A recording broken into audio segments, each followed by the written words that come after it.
Prism Sound's Orpheus is the award-winning multi-channel Firewire interface.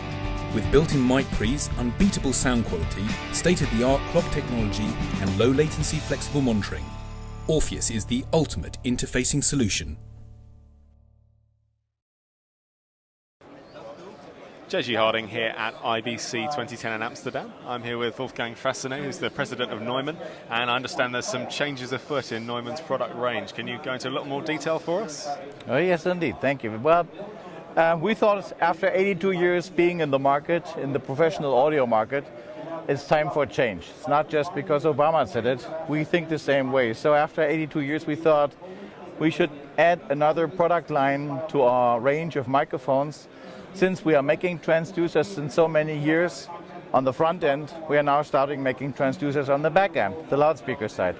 And the former company Klein & Hummel, who is known more in the European market, used to manufacture very professional, high professional studio monitors. And since 4.5 years, this company belongs to the Sennheiser Group, as Neumann does. And now we have made a management decision that Neumann is going to take over the studio monitor line from Klein & Hummel and develops it any further. And we are now producing and now introducing here at this IBC our first two-way studio monitor, KH100. And is this the start of a whole range then, where we're going to see the similar models to the Klein & Hummel, but in a Neumann range? It's the start of a whole range, and over the next year, the market can expect to see several new monitors, three-way systems, subwoofers, and things we are now preparing in the lab. And they will all carry, of course, the Neumann brand, and they really are engineered and manufactured by Neumann. And it's a huge work to prepare production and quality control and the whole facilities for that. But we are very well in progress with everything we are doing right now, and I think it will be a very good year, 2011, when we really ramp up in production and we equip, hopefully, a lot of professional recording studios and other facilities, not only with our microphones, but also with our studio monitors then. And do you know roughly when these will be hitting the streets? When will I be able to buy a pair if I'm interested? I think these will be hitting the streets at the end of November. Okay. So it is not just a fairy tale for some time in the future. It is real production already. But we have to make sure that all the quality control procedures and so on are running smoothly. And so we give us a little more time. But by the end of November, you will see this product in the market. Excellent. Do you have a projected price point yet? Is that nailed down? No, it's not a secret. I mean, we think it's not a fixed down to the last euro price, but we think it will sell below 650 euros per unit. Well, thanks very much for taking us through, Wolfgang. Okay.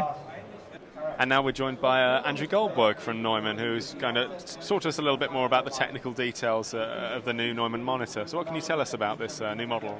Yeah, so we started, the first meeting I think was about 3 years ago, so it's not been a quick job, but we've made a very thorough job. We started from the beginning, a ground-up design. It's an aluminium cabinet, has a mathematically modelled dispersion waveguide, so we use computer modelling to do this.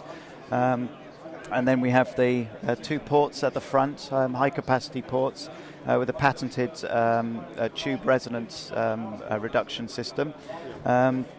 Then there's, on the back, we start to see the amplifiers, two 80-watt amplifiers. So that's an awful lot of firepower in there. Gives a very good transient response.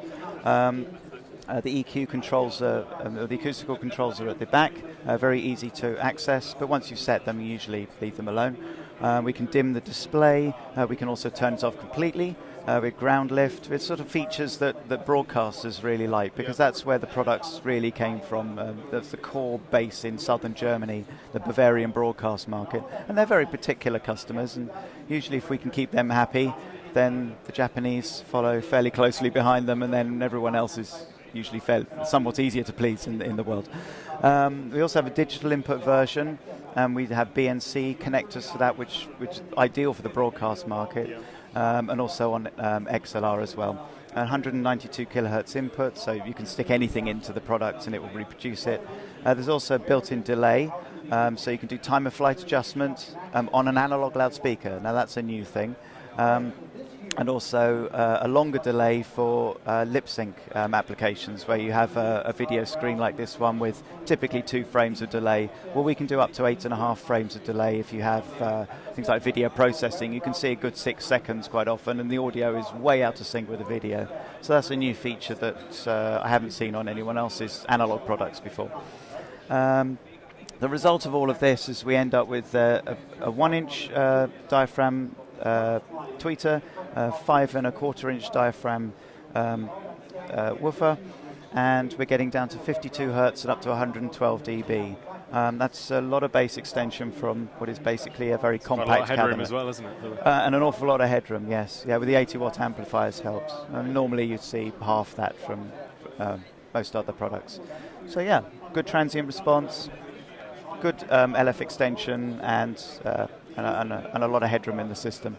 And then, if that's not enough, add a subwoofer like the 0810. By adding the subwoofer, you get bass extension down to 18 Hertz, and also it allows the loudspeaker to play even louder because this is not working so hard anymore.